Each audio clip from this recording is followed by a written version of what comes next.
অনেক সময় এরকম যে পিতামাতার নারাজগিতেও কিছু জিনিসে হ্যাঁ পাততে হয়। হযরত আবু বকর সিদ্দিক রাদিয়াল্লাহু তাআলা বারবার ইসরার করছেন, নবী দেখছেন যে কি অসুবিধা আছে, কিন্তু বারবার ইসরার করার কারণে নবী আমার বলছেন, যাও, যখন তুমি বারবার বলছো তো তোমাকে অনুমতি দিলাম। হযরত আবু বকর সিদ্দিক রাদিয়াল্লাহু তাআলা আনহু জান্নাতি সাহাবী, আশারায়ে মুবাশশারাদের মধ্যে এক নম্বর সাহাবী, জান্নাতি ঘোষিত সাহাবী হযরত আবু বকর সিদ্দিক রাদিয়াল্লাহু তাআলা আনহু যেমনই আপনার পারমিশন পেয়েছেন, সঙ্গে সঙ্গে কাবা গৃহের পাশে যাওয়ার পরে, দাঁড়িয়ে যাওয়ার পরে ভাষণ দিতে আরম্ভ করেছেন। ওগো মক্কার মানুষেরা শোনো গো, এই যে তোমরা 360টা মূর্তি তৈরি করে রেখেছো, কারো নাম রেখেছো লাত, কারো নাম রেখেছো উজ্জা, কারো নাম রেখেছো হুবল, এই বড় বড় মূর্তি তৈরি করে রেখেছো, এই মূর্তিগুলো কখনোই তোমাদের মাবুদ হতে পারে না। যিনি মাবুদ তিনি হলেন এক আল্লাহ। জোরে বলেন সুবহানাল্লাহ। আল্লাহ পাক রব্বুল আলামিন সুবহানাহু ওয়া তাআলা তিনি বলেন, লাউ কানা ফীহিমা আলিহাতুন ইল্লাল্লাহু লা ফাসাদাতা, এই আসমান এবং জমিনের মধ্যে এক আল্লাহ ব্যতিরেকে দ্বিতীয় যদি কোনো খোদা থাকতো, আসমান জমিন তাবাহ হয়ে যেত, বরবাদ হয়ে যেত। খোদাদের মধ্যে ফাইটিং, ঝগড়া, বিবাদ লেগে থাকতো। এ মুসলমান দেখো দেখো, খোদাদের মধ্যে ফাইটিং লাগলে আসমান জমিন তাবাহ বরবাদ হয়ে যেত। যেমন ছিল তেমনই আছে, তার মানে খোদা একাই আছেন, দ্বিতীয় কোনো মাবুদ নাই। বলেন সুবহানাল্লাহ। হযরতে আবু বকর সিদ্দিক রাদিয়াল্লাহু তাআলা যখন আপনার এইভাবে ভাষণ দিতে আপনার আরম্ভ করেছেন, কথা বলতে আরম্ভ করেছেন, সমস্ত কাফের মুশরিকেরা যেন আপনার গুছিয়ে গেছে। অনেকে আপনার মনে মনে বলতেছেন, তাই তো আজকে যে সমস্ত মূর্তিগুলো আমরা নিজে হাতে তৈরি করেছি, যাদের চোখ দিয়েছি, হাত দিয়েছি, পা দিয়েছি, কান দিয়েছি, গোটা দেহ এত সুন্দর করে তৈরি করেছে, আবু বকর রাদিয়াল্লাহু তাআলা আনহু তিনি আপনার বলতেছেন, শোনো শোনো, এত সুন্দর চোখ তোমরা তৈরি করেছো, দেখো তো সে কি দেখতে পাই, মুখ আছে কথা বলতে পারে না, হাত আছে ধরতে পারে না, এই রকম মাবুদ গুলো মাবুদ নয়। সেই আল্লাহর ইবাদত করো যে আল্লাহ পাক রব্বুল আলামিন দেখতেও পান, শুনতেও পান। যারা বলেন সুবহানাল্লাহ।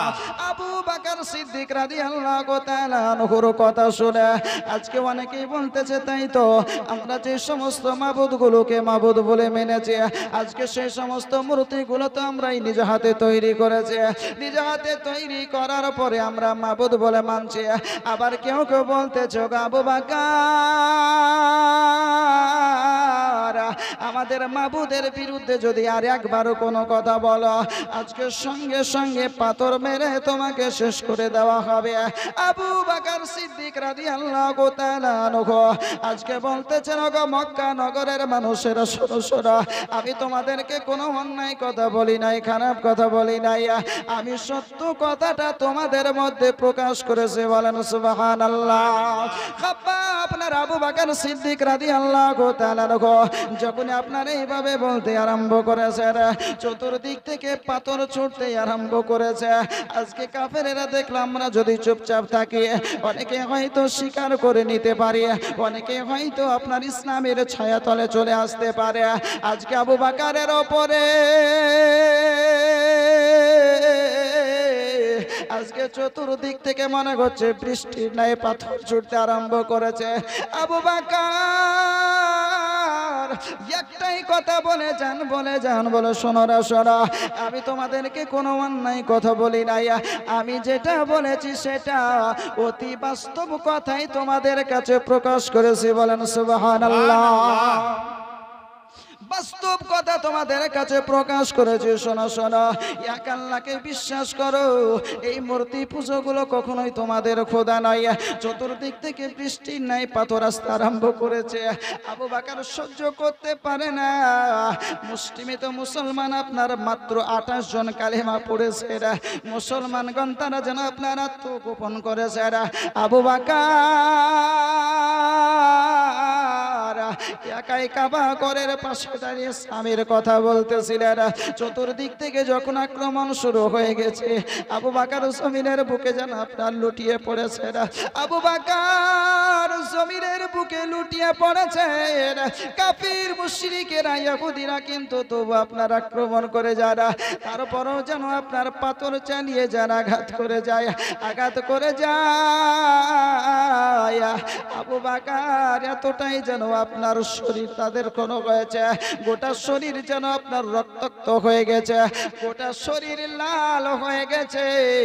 আবু বকর যেন আর সহ্য করতে পারে না, আবু বকর বেহুশ হয়ে গেছে। এতটাই আঘাত করা হয়েছে, আবু বকরের কোনো জ্ঞান নেই। আজকে গোটা মক্কা নগরে যেন ছড়িয়ে পড়েছে আবু বকর নাই, আবু বকর দুনিয়ার বুকে বেঁচে নাই, আবু বকর জমিনের বুকে বেঁচে নাই, আবু বকর শেষ হয়ে গেছে, আবু বকর ইন্তেকাল করেছে, আবু বকর মারা গেছে। চতুর্দিকে যেন আপনার ছড়িয়ে পড়েছে। আবু বকরের আত্মীয় স্বজন, পিতা মাতা, ভাই ভাতিজা সবাই যেন দৌড়তে দৌড়তে ছুটে এসেছে। আসার পরে দেখছে মক্কা নগরের মানুষেরা ওই আবু বকরকে আপনার এইভাবে আঘাত করেছে। সঙ্গে সঙ্গে আবু বকরকে জড়িয়ে ধরেছে। আজকে জড়িয়ে ধরার পরে বলতেছে, গো শোনো গো, আমার আবু বকরের উপরে তোমরা আঘাত করেছো, আবু বকরের শরীর থেকে রক্ত ঝরিয়েছো, আবু বকর বেহুশ হয়ে জমিনের বুকে পড়ে আছে। আবার আবু বকরের যদি কিছু হয়ে যায়, আমরা কখনোই তোমাদেরকে ছেড়ে দেব না, দেব না, আমরাও এর বদলা তোমাদের কাছ থেকে নিয়ে নেব। আবু বকর জমিনের বুকে বেহুশ হয়ে পড়ে আছে। আবু বকর কোনো আয় চাই না, কোনো কথা বলে না। আবু বকর বেহুশ হয়ে জমিনের বুকে পড়ে আছে। চিকিৎসা চলছে, পানি টানাটানি চলছে, আপনার চেষ্টা করেছেন আবু বকরের জ্ঞান কেন ফিরে আসে না। সময় পার হয়ে যায়, আপনার আত্মীয় স্বজন আবু বকরকে বাড়ির ভিতরে নিয়ে আসে। আবু বকরকে নিয়ে আসার পরে আপনার দেখতেছে, আরে আবু বকর আর হয়তো দুনিয়ার বুকে বাঁচবে না, আবু বকর হয়তো বিদায় নিবে, ইন্তেকাল করে যাবে। এতটাই আঘাত করা হয়েছে, গোটা শরীর থেকে আপনার রক্ত ঝরিয়েছে, গোটা শরীর রক্তে লাল হয়ে গেছে। আবু বকরের মাথায় আঘাত করা হয়েছে, আবু বকরের শরীরে আঘাত করা হয়েছে। আবু বকর আজকে অজ্ঞান অবস্থায় পড়ে আছে। সময় পার হয়ে যায়, জোহরের সময় যেন আপনার পার হতে লেগেছে, আসরের সময় চলে এসেছে, গোটা বেলাটা যেন আপনার চলে যায়। এমন সময় দেখা যায় ওই আবু বকরের ঠোঁটগুলো যেন খিলে উঠেছে, বলেন সুবহানাল্লাহ। আবু বকরের চোখের পাপড়িগুলো যেন হিলে উঠেছে।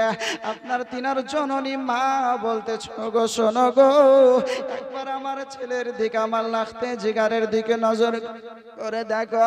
আমার লাখতে জিগার আমার আবু বকরের চোখের পলকটা গিলেছে, আজকে চোখের এইরকম পাপড়িগুলো গিলছে দেখো, আজকে আমার আবু বকরের ঠোঁটগুলো গিলছে, একবার তার দিকে দেখো। সবাই যেন মনে মনে আশ্বাস করছে, আবু বকর মারা যায় না, আবু বকর ইন্তেকাল করে না, আবু বকর দুনিয়ার বুকে বেঁচে আছে, বলেন সুবহানাল্লাহ।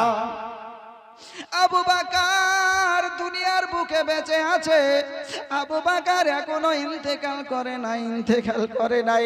আবু বকরের জন্য যেন আপনার যত্ন আপনার নিতে আরম্ভ করল। আবু বকর রাদিয়াল্লাহু তাআলা আনহু, এমন আপনার সন্ধ্যার প্রায় কিছুক্ষণ পূর্বে আবু বকর রাদিয়াল্লাহু তাআলা আনহুর জ্ঞান ফিরে এসেছে। যেমনই আপনার চক্ষুদ্বয় খুলেছে, আবু বকর সিদ্দিক রাদিয়াল্লাহু তাআলা আনহু কথা বলেছেন। জননী মা বলতেছেন, বলে বেটা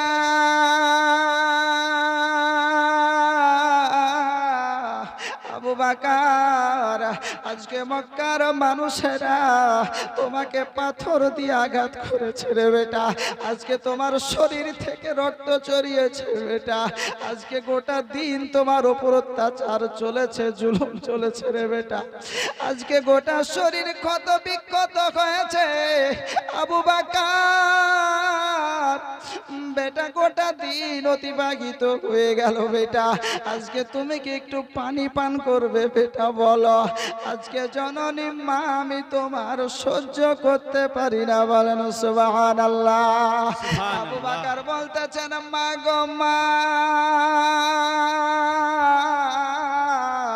তুমি আমার গর্ভধারিণী মা, তুমি আমার ওটা অধিকার রাখো আমাকে জিজ্ঞাসা করার, তুমি আমাকে জিজ্ঞাসা করবে বলবে, এটাই হচ্ছে তোমার দায়িত্ব, এটাই আপনার পৃথিবীর এটা নিয়ম নীতি বলে।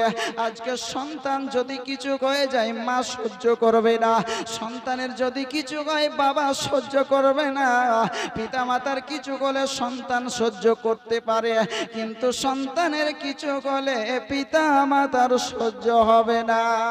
জননী মা আপনার বলতেছেন বলে বেটা আবু বকর শোনো রে শোনো, আজ গোটা দিন অতিবাহিত হয়ে গেল বেটা, একটু পানি পান করবে বেটা, পানি নিয়ে আসবো। আবু বকর বলতেছে বলে মা গো মা, আমাকে পানি পান করার কথা জিজ্ঞাসা করছো মা, খাবারের কথা জিজ্ঞাসা করছো মা, আমার খাবার দেওয়ার আগে পানি দেওয়ার আগে মা আমার নবী মুস্তাফার খবরটা আমাকে দাও, বলেন সুবহানাল্লাহ। আমার নবী মুস্তাফা কেমন আছেন, কোথায় আছেন, আমার নবী মুস্তাফা কেমন আছেন একটু আমাকে খবর দাও রে মা। আমার নবীর কথা না বললে, আমার নবীর খবর না দিলে আমি আবু বকর সুস্থের পরেও সুস্থ না, বলেন সুবহানাল্লাহ। আবু বকর এতটাই আমি নবীকে ভালোবাসি গো মা, আমার নবীর কথাটা বলো মা, আমাকে খাবারের কথা বলছো, পানির কথা বলছো রে মা, আমার নবীর কথাটা বলো, আমার নবী এখন কেমন আছেন, নবীর উপরে কেউ আক্রমণ করেছে নাকি। মা জননী আপনার বলতেছেন বলে বেটা আবু বকর, যেই নবীর কারণে তোমাকে আঘাত করা হলো, যেই নবীর আজকে আপনার জিকির করার কারণে, নবীর প্রশংসা করার কারণে, ওই নবীর চর্চা করার কারণে আজকে তোমার গোটা দেহকে ক্ষত বিক্ষত করা হলো, তোমার শরীর থেকে রক্ত ঝরানো হলো। এই আবু বকর আবার নবীর কথা বলতেছো রে আবু বকর, আবার নবী নবী করতেছো, তুমি নবীর প্রশংসা করা বন্ধ করো, নবীর নাম নেওয়াটা বন্ধ করো রে আবু বকর। আত্মীয় স্বজন বলতেছে বলে আবু বকর, আজকে যার কারণে তোমাকে আঘাত করা হলো, তোমার শরীর থেকে রক্ত ঝরানো হলো রে আবু বকর, আজকে যার কারণে গোটা শরীরকে রক্তাক্ত করা হলো, আবার সেই নবীর কথাই তুমি এখনো মুখে উচ্চারণ করে যাও। ওই নবীর কথা যদি মুখে বন্ধ না করো, আমরা হেল্প করার জন্য তোমার কাছে এসেছিলাম, আমরা কখনোই তোমাকে আর হেল্প করব না। আবু বকর সিদ্দিক রাদিয়াল্লাহু তাআলা আনহু তিনি বলেছিলেন ইদ ইয়াকুলু লিসাহিবিহি লা তাহজান, আল্লাহ পাক রব্বুল আলামিন সুবহানাহু ওয়া তাআলা তিনি বলেছেন ওগো আমার হাবিব, আজকে আপনি চিন্তিত হবেন না, হবেন না, আমি আল্লাহ আপনাদের সঙ্গে রয়েছে, বলেন সুবহানাল্লাহ। আবু বকর সিদ্দিক রাদিয়াল্লাহু তাআলা নূর সঙ্গে আল্লাহ আছে, নবীর সঙ্গে আল্লাহ আছে, আল্লাহর হাবিব সাল্লাল্লাহু আলাইহি ওয়াসাল্লামকে আল্লাহ সাহায্য করে। আবু বকর সিদ্দিক রাদিয়াল্লাহু তাআলা আনহু বলেছিলেন ওগো মক্কা নগরের মানুষেরা, আমি আবু বকর চাই না তোমাদের সহযোগিতা নিয়ে আমি বেঁচে থাকবো, আমার দরকার নেই, আমার আল্লাহ আমাকে সাহায্য করবেন, জোরে বলেন সুবহানাল্লাহ সুবহানাল্লাহ।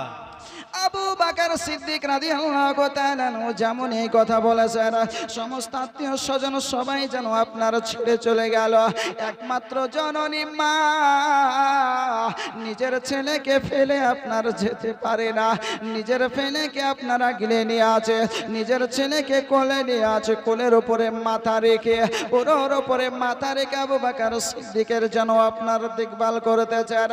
আবু বকর একটাই কথা বলে যান, মা গো মা, আমার নবী মুস্তাফা কেমন আছে একটু বলো রে মা, আমার নবীর জন্য আমার মনটা যেন ছটফট করে, জোরে বলেন সুবহানাল্লাহ। দয়ার নবী বিনে প্রাণ বাঁচে না, একবার দেখাও না আমায় দয়ার রাসূল বিনে প্রাণ বাঁচে না একবার শোনাও না আমায় ওরে রাখাল আরে শোনো তো ভাই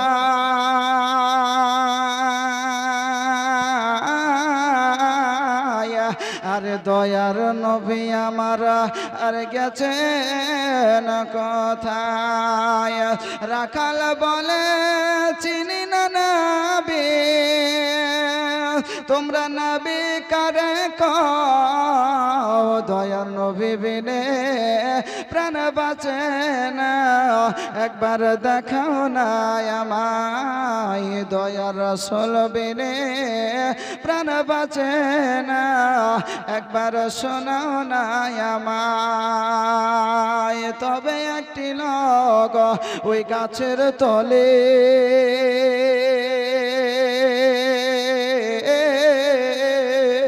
আরে সাজদায় পড়ে শুধু কান্না করে বলেন সুবহানাল্লাহ আর একটু জোরে যে দয়ার রাসূল সাল্লাল্লাহু আলাইহি ওয়াসাল্লাম আপনার আমার মতন গুনাহগার উম্মতকে স্মরণ করে নবী আমার সেই সময়ও কান্না করেছিলেন এখনো নবী আমার কান্না করছেন জোরে বলেন সুবহানাল্লাহ জিন্দা নবী জীবিত নবী হায়াতুন নবী আল্লাহর নবী সাল্লাল্লাহু আলাইহি ওয়াসাল্লাম সারাটা জীবন এই উম্মতের মহব্বতে কন্দন করে গেছেন এখনো নবী আমার কন্দন করছেন সুবহানাল্লাহ তবে একটি লোক ওই গাছের তলে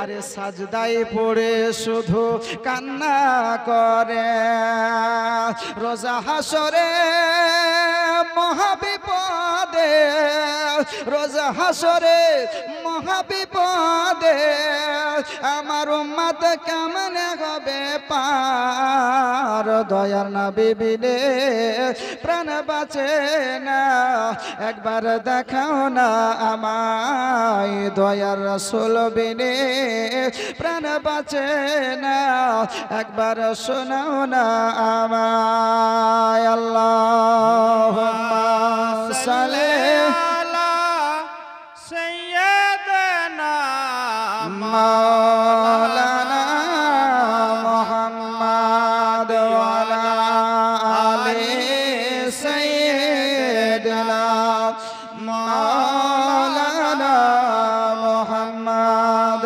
সাল্লি আলা মুহাম্মাদি সাল্লি আলা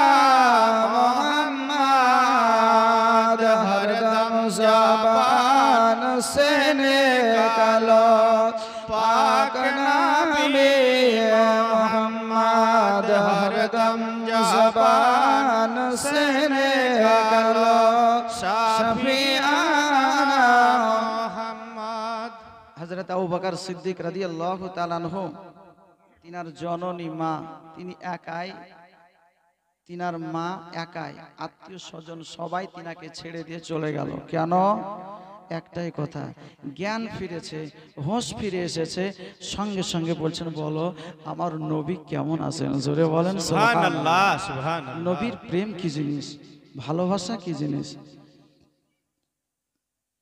আল্লাহর নবী সাল্লাল্লাহু আলাইহি ওয়াসাল্লামের প্রেম ভালোবাসাটার নামই হলো আসল ঈমান নবীর প্রেমের নামই হলো ঈমান নবীর প্রেমের মধ্যে যদি ঘাটতি থাকে নবীর ভালোবাসায় যদি ঘাটতি থাকে জেনে নিতে হবে তার ঈমানে ঘাটতি আছে আমার সরকারে আলা হযরত আজিমুল মারতাবাত কানজুল কারামাত জাবালুল ইস্তিকামাত ইমাম আহলে সুন্নাত ইমাম ইশক মোহাব্বত ইমাম আহমদ রাজা খা ফাজিলে বেরলভী রাদিয়াল্লাহু তাআলা তিনি বলেন दहन में ज़बा तुम्हारे लिए बदन में जा तुम्हारे लिए आए भी यहाँ तुम्हारे लिए उठे भी वहाँ तुम्हारे लिए ज़ोरे बोलन सुभान अल्लाह सुभान या रसूल अल्लाह या हबीब अल्लाह এই মুখে যে জবান আছে, কথা বলার শক্তি আছে, এটা তো ইয়া রাসূলুল্লাহ আপনার জন্যই। শরীরে জান দিয়েছেন আল্লাহ, এটাও আপনার জন্য ইয়া রাসূলুল্লাহ। এখানে এসেছি এটাও হচ্ছে আপনারই কারণে। এখান থেকে আবার হাসরের ময়দানে উঠব, তাও আপনারই কারণে। জোরে বলেন সুবহানাল্লাহ। হাসরের ময়দান এত কঠিন জায়গা, যেখানে আপনার আমার মতন মানুষ নাফসি নাফসি করবে। সবাই বলবে যে আমার কি হবে, আমার কি হবে, সবাই নিজের চিন্তা করবে। সেই দিন নবীর জন্য আল্লাহ একটি প্রশংসিত স্টেজ তৈরি করবেন। জোরে বলেন সুবহানাল্লাহ। স্টেজ তৈরি করাই আছে। কোরআন বলছে আসা আইয়া বাআসাকা রাব্বুকা মাকামান মাহমুদা। ওই মাহশারের প্রান্তরে নবীর জন্য একটি প্রশংসিত স্টেজ, প্রশংসিত স্থান আল্লাহ পাক রব্বুল আলামিন তৈরি করবেন। জোরে বলেন সুবহানাল্লাহ। সবাই করবে নাফসি নাফসি, আর নবী বলবেন উম্মতি উম্মতি। জোরে বলেন সুবহানাল্লাহ। আল্লাহর হাবিব সাল্লাল্লাহু আলাইহি সাল্লাম সেই দিন সাজদায় পড়ে আপনার আমার মতন গুনাহগার উম্মতকে স্মরণ করে সেই দিন নবী আমার কাঁদবেন, উম্মতি উম্মতি করবেন। আল্লাহ পাক রব্বুল আলামিন বলবেন জিবরিল, দুনিয়ার বুকে আমার হাবিব কন্দন করেছেন, দুনিয়ার বুকে কি কন্দন করেছেন, অত্যাচার সহ্য করেছে। আজকে দুনিয়ার বুকে কাফিরদের অত্যাচার, জুলুম, জালিমদের জুলুম সহ্য করেছেন, কিন্তু আজ হাসরের ময়দানে নবী আমার কন্দন কেন করছেন?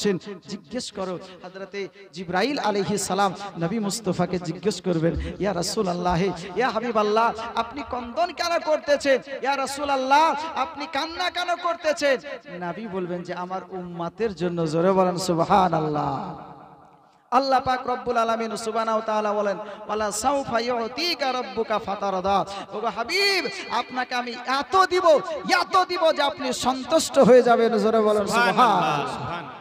নারে তাকবীর, আল্লাহু আকবার। একটু জোরে নারে তাকবীর, নারে রিসালাত, মাসলাক আলা হযরত উলামায়ে আহলে সুন্নাত, জলসা কমিটি, জীবনী গায়ক বক্তা, নারে তাকবীর, নারে রিসালাত।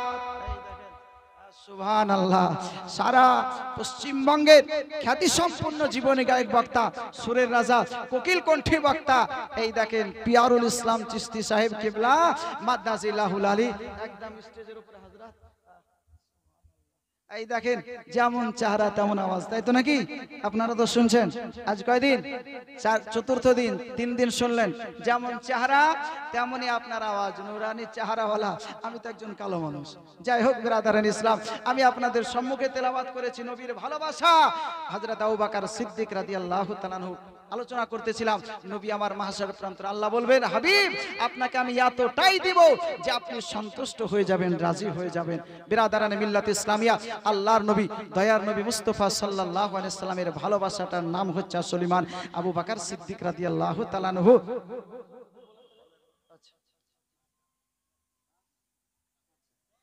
হযরত আবু বকর সিদ্দিক রাদিয়াল্লাহু তাআলা আনহু তিনি আপনার বলতেছেন, ইয়া রাসূলুল্লাহ, ইয়া হাবিবাল্লাহ, নবী গো।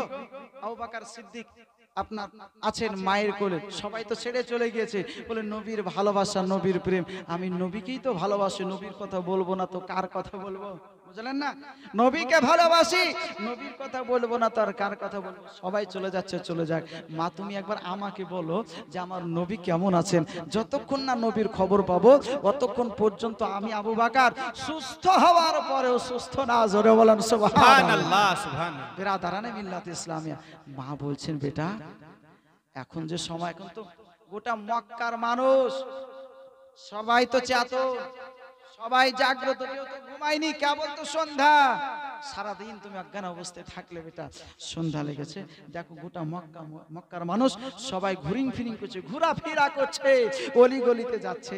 বেটা, আমি কেমন করে খোঁজ নিব যে তোমার নবী আমার কেমন আছেন? আবু বকর সিদ্দিক রাদিয়াল্লাহু তাআলা আনহু তিনি আপনার বলতেছেন, মা গো মা, তুমি কেন চিন্তা করছো মা? ওই উম্মে জামিলের কাছে যাও। ওই উম্মে জামিল যে উমর ইবনুল খাত্তাব রাদিয়াল্লাহু তাআলা আনহুর বোন, ওই উম্মে জামিল কালেমা পড়েছে, মুসলমান হয়েছে। ওই উম্মে জামিলের কাছে যাওয়ার পরে আমার নবী মুস্তাফার খবরটা নিয়ে আসো, আর না হয় উম্মে জামিলকে আমার কাছে ডেকে নিয়ে আসো। আমি আবু বকর, আমি নবী মুস্তাফার খবরটা তার কাছ থেকে একটু শুনতে চাই। জননী মা, আপনার টুকটুক করে ছেলের বারবার রিকোয়েস্টে আপনার যেতে আরম্ভ করলেন।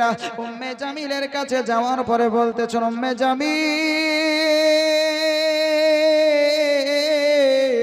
চলো রে, আজকে আমার আবু বকর তোমাকে ডাক দিয়েছে, কিসের জন্য একটু চলো। জননী মা কোনো কথা ব্যক্ত করলেন না, বুঝতে দিলেন না যে সে আপনার এইরকম অবস্থায় আছে, সে কালেমা পড়েছে, মুসলমান হয়ে গেছে, তিনি জানেন এই খবরটা জানালেন না। উম্মে জামিল টুকটুক করে যেন আবু বকর সিদ্দিকের কাছে আসলেন। আবু বকর সিদ্দিক রাদিয়াল্লাহু তাআলা আনহু বলতেছেন, ওগো উম্মে জামিল, বলো গো আমার নবী মুস্তাফা সাল্লাল্লাহু আলাইহি সাল্লাম কেমন আছে, আমার একটু খবর দাও। উম্মে জামিল আপনার বলতেছে, বলে আবু বকর, ওই যে তোমার জননী মা বসে আছে। আবু বকর শোনো, এখন যে তোমার নবীর কথা বলছো, তোমার মা তো আবার শুনে নেবে। আবু বকর বলতেছে, উম্মে জামিল, আমার মাকে দেখে তুমি ভয় পেও না, ভয় পেও না, আমার নবী মুস্তাফার খবরটা আমাকে বলো, আমার নবী এখন কেমন আছেন বলেন সুবহানাল্লাহ। সুবহানাল্লাহ। উম্মে জামিল রাদিয়াল্লাহু তাআলা আনহা তিনি আপনার বলতেছেন, আবু বকর টেনশন নেবে না, ওই নবী মুস্তাফার চিন্তা করবেন। আবু বকর শোনো, আমার দয়ার নবী মায়ার নবী সাল্লাল্লাহু আলাইহি ওয়াসাল্লাম তিনি এখনো সুস্থ, তবে যে আপনার আরকাম রাদিয়াল্লাহু তাআলা আনহুর বাড়িতে উপস্থিত। আবু বকর বলতেছেন, উম্মে জামিল শোনো রে শোনো, আমি নবী মুস্তাফার খবরটা শুনে আমি বড় ইতমিনান পেলাম। জননী মা বলতেছে, বলে বেটা আবু বকর, তোমার নবী মুস্তাফার কথা তো শুনতে পেলে রে বেটা, তাহলে একটু কিছু খাবার খেয়ে নাও, পানি পান করে নাও বেটা। বেটা আপনার আবু বকর বলতেছেন, মা গো মা, যতক্ষণ পর্যন্ত আমি নবী মুস্তাফাকে চোখে দেখে না নেব, অতক্ষণ পর্যন্ত আমি খাবারও খাবো না, পানিও পান করব না। বলেন সুবহানাল্লাহ, সুবহানাল্লাহ। জননী আপনার দেখলে আমার ছেলে কসম করে নিয়েছে, খাবার খাবে না, পানিও পান করবে না। আবু বকর বলতেছে, বলে মা গো মা, আমাকে একটু নিয়ে চলো, মা নিয়ে চলো, ওই নবী মুস্তাফার কাছে একটু নিয়ে চলো। জননী মা আপনার বলতেছে, বলে বেটা আবু বকর শোনো রে শোনো, একটু মানুষদের আনাগোনা শেষ হতে দাও, মানুষদেরকে বিছানায় যেতে দাও, মানুষ যখন বিছানায় চলে যাবে, সব সান্নাটা পড়ে যাবে বেটা, তখন আমি তোমাকে সঙ্গে নিয়ে নবী মুস্তাফার কাছে হাজির করে দেব। বলেন সুবহানাল্লাহ।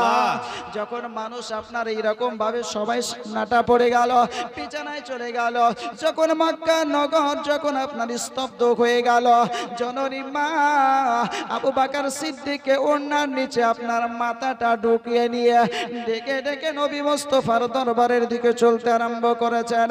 নবী মুস্তাফার বাড়ি আপনার আরকামের বাড়িতে নবী আমার অবস্থান করতেছেন। আল্লাহর হাবিব সাল্লাল্লাহু আলাইহি সাল্লামের সঙ্গে দিদার করবে, দরজায় টক টক করে আওয়াজ দিয়েছে, সঙ্গে সঙ্গে যেন আপনার দরজা খুলে দিল। আবু বকর সিদ্দিক রাদিয়াল্লাহু তাআলা আনহু গোটা ক্ষত বিক্ষত দেহ নিয়ে আজকে নবী মুস্তাফা সাল্লাল্লাহু আলাইহি সাল্লামের কাছে উপস্থিত হয়েছেন। উম্মতের দরদি নবী আমার আবু বকরের অবস্থা দেখে যেন আর চোখের পানি ধরে রাখতে পারলেন না। আল্লাহর নবী সাল্লাল্লাহু আলাইহি সাল্লামের দুই চোখ দিয়ে যেন আপনার অচরটারে পানি বয়ে যায়। নবী আবার বলতেছেন, বলে আবু বকর, আমি তোমাকে বারণ করেছিলাম আবু বকর, আজকে তুমি আমার কথাটা শোনো নাই, শোনো রে শোনো।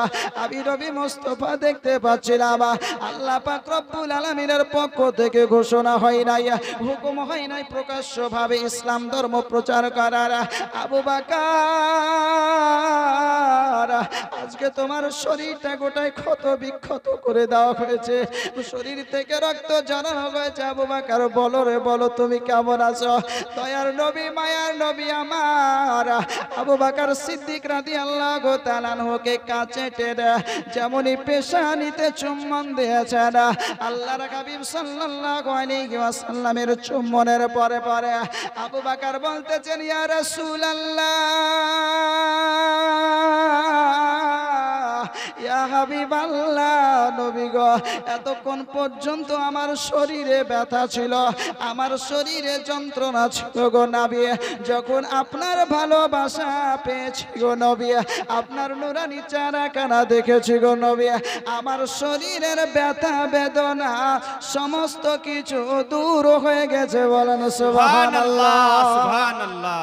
ইয়া রাসূলুল্লাহ, ইয়া হাবিবাল্লাহ, নবী গো, এতক্ষণ পর্যন্ত আমার শরীরে ব্যথা বেদনা ছিল, কিন্তু আপনার নুরানি চেহারা দেখার সাথে সাথে আর আপনার স্নেহ ভালোবাসা পাওয়ার সাথে সাথে আমার ব্যথা বেদনা সব দূর। নবীর চোখে পানি, সাহাবায়ে কেরামের মধ্যে একটা অন্য ধরনের একটা অবস্থা তারি হয়ে গেছে, জারি হয়ে গেছে, সবার চোখে পানি। আবু বকর সিদ্দিক রাদিয়াল্লাহু তাআলা আনহু বলছেন, ইয়া রাসূলুল্লাহ, ইয়া হাবিবাল্লাহ, নবী গো, ওই আমার মা, যে মা আমাকে পেটে ধারণ করেছেন, যেই মা আমাকে গর্ভধারিণী আমার মা, যে মায়ের স্তনের আমাকে দুগ্ধ পান করিয়েছেন, যে মা আমাকে ছোট্ট থেকে লালন পালন করে বড় করেছেন, ইয়া রাসূলুল্লাহ, ওই মা এখন আমাকে ভালোবাসেন, ওই মা আমার এখনো কালেমা পড়েননি, মুসলমান হননি। ইয়া রাসূলুল্লাহ, আমি কালেমা পড়েছি, আমি জান্নাতে যাব আর আমার মা জাহান্নামে যাবে। ইয়া রাসূলুল্লাহ, একটু আমার মায়ের জন্য বলুন, মা যেন আমার কালেমা পড়ে জান্নাতি হয়ে যায়। জোরে বলেন সুবহানাল্লাহ, সুবহানাল্লাহ।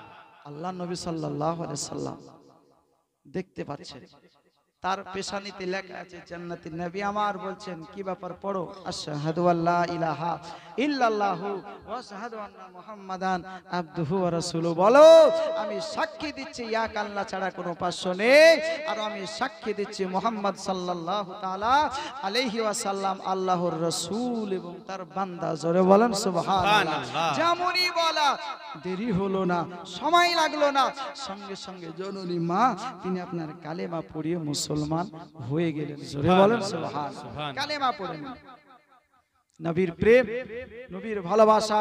কোরআন বলছে, হাবিব আপনি জানিয়ে দিন, যদি তোমরা ভালোবাসতে চাও আল্লাহকে, যদি তোমরা আল্লাহর নৈকট্য হাসিল করতে চাও, আল্লাহর সান্নিধ্য অর্জন করতে চাও, তাহলে ভালোবাসো, আগে ইত্তেবা করো আমার নবীর। আমি আল্লাহ তোমাদেরকে ভালোবাসবো, তোমাদের জীবনের সমস্ত পাপ গুনাহকে আমি ক্ষমা করে আমি তোমাদেরকে একজন জান্নাতি হিসাবে কবুল করে নেব। জোরে বলেন সুবহানাল্লাহ।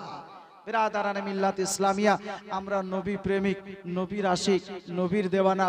নবীকে আপন করে নেন, কবরে, হাসরে, মিজানে, পুলসিরাতে সব জায়গাতে নবীর শাফাত পাবেন। কবরে যাওয়ার পরে বাপ সাহায্য করবে না, কবরে যাওয়ার পরে মা সাহায্য করবে না, হাসরের ময়দানে পিতামাতা কেউ সাহায্য করবে না, কেউ সাহায্য করবে না। যদি করে, কে করবে? একটু জোরে বলেন তো, একটু জোরে। যদি কিয়ামতের দিনে সাহায্য যদি কেউ করে, তো কে করবে? নবী মুস্তাফা সাল্লাল্লাহু আলাইহি সাল্লাম। কবরে আপনি থাকবেন, কেউ আপনাকে কবরে দেখতে যাবে না, আপনার মাও যাবে না, বাপ যাবে না, ছেলে যাবে না, মেয়ে যাবে না, স্ত্রী যাবে না, কেউ যাবে না। যদি যায় তো আপনার নবী যাবেন কবরে। জোরে বলেন সুবহানাল্লাহ। ওই নবীকে আপন করতে হবে। নবী বলেন, শোনো, আমি মিজানের ধারে, পুলসিরাতের ধারে, আর কোথায়? হাউজে কাউসারের ধারে আমি নবী মুস্তাফা থাকবো, আমার উম্মত উম্মাতানিদের সাহায্য করব। জোরে বলেন সুবহানাল্লাহ। হুজুর ওরাহারি রাহমাতুল্লাহ আলাইহি তিনি ছন্দের মাধ্যমে একটা কথা বলেছেন, বলে ইনশাআল্লাহ আমার আলোচনা শেষ করব। হুজুর চলে এসেছেন। হুজুর বিরক্ত হচ্ছেন নাকি? এই এক্ষুনি ছেড়ে দেব, এই কয়েকটা শের পড়ে ইনশাআল্লাহ আমার আলোচনা শেষ করব। বিরাদারানে মিল্লাত ইসলামিয়া, হুজুর ওরাহারি রাহমাতুল্লাহ আলাইহির এক একটা কালাম না বললে মনে হয় যে আমার ভালো লাগে না। কারণ হচ্ছে আমরা এই দেশে পীরপন্থী মুসলমান, তাই তো নাকি? বিশেষ করে আমাদের এই এলাকায় হুজুর ওরাহারি রাহমাতুল্লাহ আলাইহির বিশেষ অবদান আমি দেখিনি, কিন্তু আমার পীর মুর্শিদের কাছ থেকে শুনেছি।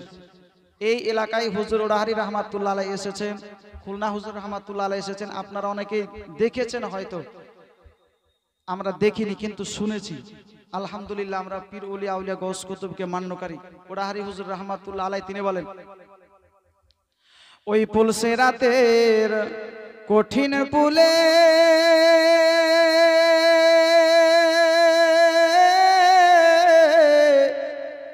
সাধ্য নাই কারো পথে চলে রে, বলেন সুবহান।